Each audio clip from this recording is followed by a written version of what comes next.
Hi, this is Peter Menge, the principal scientist at Saint-Gobain Crystals, and I'm going to describe how to judge scintillators for the application of gamma-ray spectroscopy, and in particular, handheld radioisotope identifiers.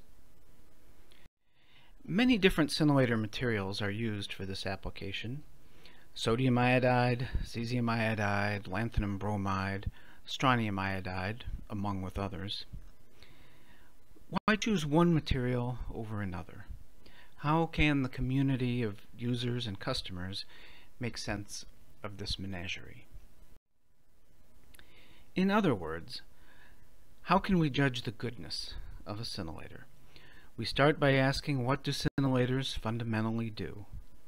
Well, they extract information from the environment, and the detector user acts on the form and quality and quantity of that information. What do the detector users really want?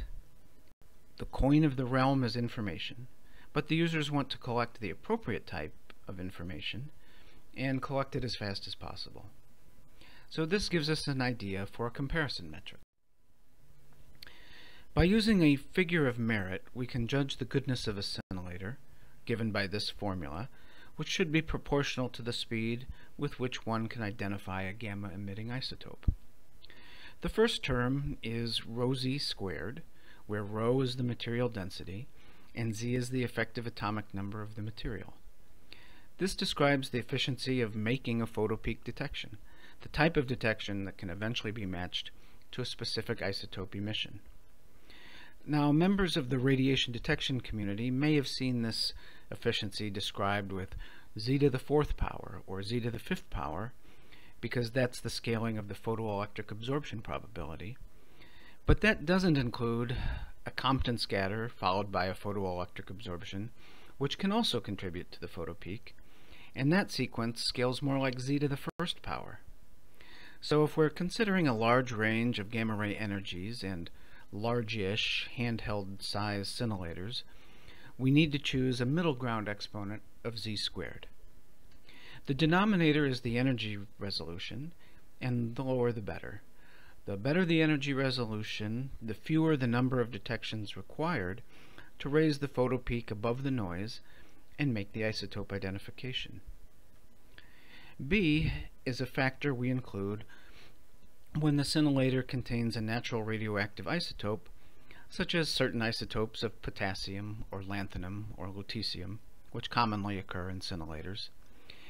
If the scintillator is naturally radioactive, this activity increases the noise and obscures the ability to quickly make an isotope identification. So let's plug in the numbers. If we rank the scintillators using this figure of merit, we see four that really stand out above the others performance-wise, with enhanced lanthanum bromide leading the way.